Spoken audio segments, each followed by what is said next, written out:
সে চোখ বন্ধ করে আমার নাম নিচ্ছে আর নিজের সাথে কি যেন করছে। দরজা খোলার শব্দে সে চমকে উঠল আর দ্রুত নিজের সব ঠিক করে নিল। আমি তাকে নিয়ে ড্রয়িং রুমে চলে গেলাম। আমি বললাম, কাজটা সম্পূর্ণ হয়েছে। সে বলল, কোনটা? আমি বললাম, যে কাজ করতে গেছিলে। ভয় পেও না, বলো। সে বলল, না, হয় নাই। আমি বললাম, আসো এখানে, আমি কাজটা শেষ করে দিচ্ছি। হ্যালো ফ্রেন্ডস, কেমন আছো সবাই? আমি তানিয়া। আমি অনেক সুন্দর ছিলাম। আমার বয়স 23 বছর। আমি এবং আমার স্বামী শহরে বসবাস করছি। আমাদের সাথে আর কেউ নেই। আমার বিয়ের বেশি দিন হয়নি এখনো।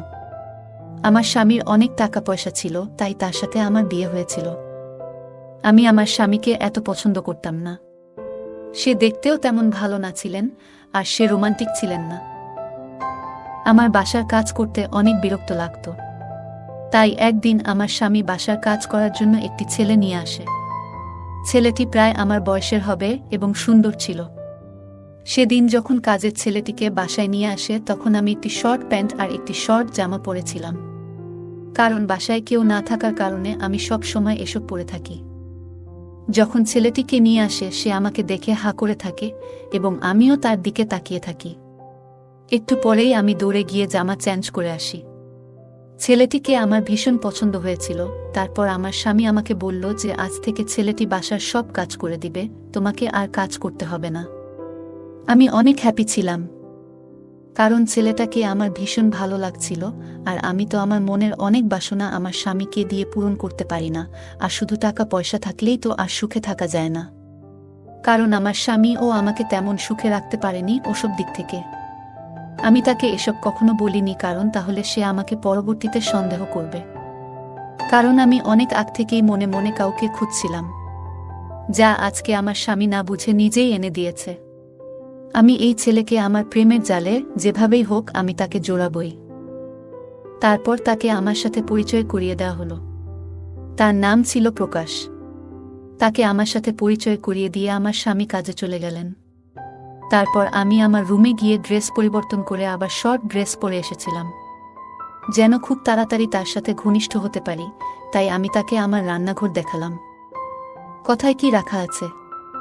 আমি তাকে বললাম, রান্না তো ভালোই জানো মনে হয়। সে বলল, হ্যাঁ ম্যাডাম, আমি সব ধরনের রান্না করতে পারি। আমি বললাম, তাহলে তো ভালোই।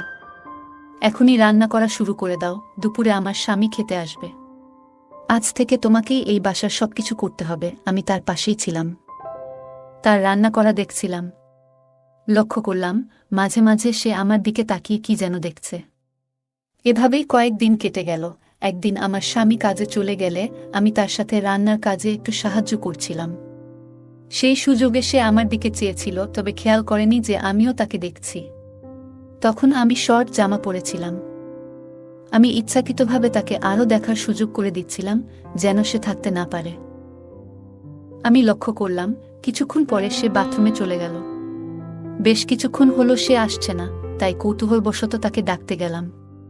গিয়ে দেখি বাথরুমের দরজা হালকা একটু খোলা আছে। সেই দিক থেকে যা দেখলাম তাতে সত্যি অবাক হয়ে গেলাম। মনে মনে আমি অনেক খুশি ছিলাম, কারণ আমি এই রকম একটা দিনের অপেক্ষায় ছিলাম। দেখলাম সে চোখ বন্ধ করে আমার নাম নিচ্ছে আর নিজের সাথে কি যেন করছে। দরজা খোলার শব্দে সে চমকে উঠল আর দ্রুত নিজের সব ঠিক করে নিল।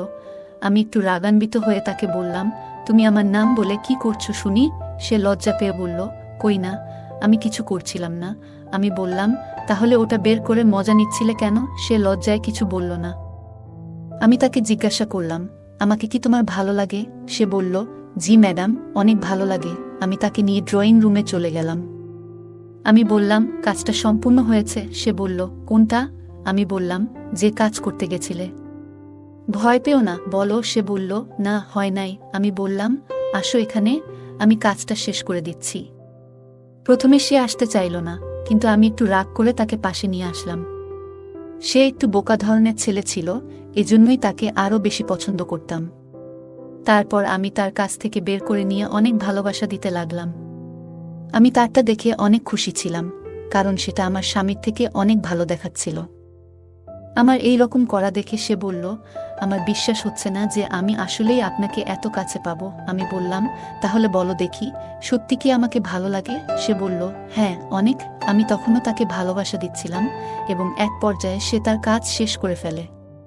তারপর আমি তাকে বললাম, এখন আসো, আর দেরি না করে আমাকে ভালোবাসা দিয়ে ভরে দাও। সে আর দেরি না করে আমাকে তার সকল ভালোবাসা দিতে শুরু করল।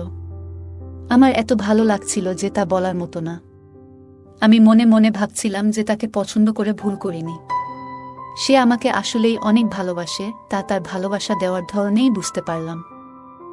কিছুক্ষণ পর আমি তাকে বললাম, এখন আসল কাজটা করে ফেলো। সে আর কোনো দেরি না করে তার আসল কাজটা শুরু করল। আমার এত ভালো লাগছিল যে তা ভাষায় প্রকাশ করতে পারবো না। এভাবে অনেকক্ষণ ভালোবাসা দিয়ে আমার অপূর্ণ জীবনটাকে সে পূর্ণ করে দিল। কিছুক্ষণ পর আমি তাকে বললাম, এখন আর কিছু হবে না, কারণ তোমার স্যার একটু পরে চলে আসবে। তুমি গিয়ে রান্না শেষ করো, যা হবে পরে দেখা যাবে। আমরা তখন অনেক আনন্দ করছিলাম। এরপর সে রান্না করতে চলে গেল। আমি মনে মনে অনেক খুশি ছিলাম যে এতদিনের অপেক্ষা আজ শেষ হলো। এখন তাকে দিয়েই প্রতিদিন আমার প্রয়োজন মেটাবো, পরে যা হবে দেখা যাবে। দুপুরে আমার স্বামী খেতে আসে এবং খাওয়ার পর চলে যায়। তারপর আমি আর প্রকাশ আবার ভালোবাসায় মেতে উঠি। এভাবেই আমি এখন তার সাথে সময় কাটাতে থাকি, আর এভাবেই আমাদের সম্পর্ক চলতে থাকে। প্রকাশ এখনও আমাদের বাসায় কাজ করে এবং আমাদের সাথেই থাকে, কারণ তার পরিবার বলতে কেউ নেই। যখন আমরা আমাদের দেশের বাড়িতে যাই, তখনও তাকে সঙ্গে নিয়ে যাই। সে আমাকে অনেক ভালোবাসে, আমিও তাকে অনেক ভালোবাসি। তবে আমরা এমনভাবে থাকি যেন কেউ কখনো কিছু বুঝতে না পারে। এভাবেই আমি দিন দিন তার সাথে সময় কাটাতে থাকি। গল্পটা কেমন লাগলো জানাতে ভুলো না। তোমাদের সাথেও কি এমন কোনো ঘটনা ঘটেছে? যদি ঘটে থাকে তাহলে কমেন্টে জানাতে ভুলো না। আরও মজার মজার রোমান্টিক গল্প শুনতে চাইলে ভিডিওটি লাইক, শেয়ার এবং চ্যানেলটি সাবস্ক্রাইব করতে ভুলো না। ধন্যবাদ।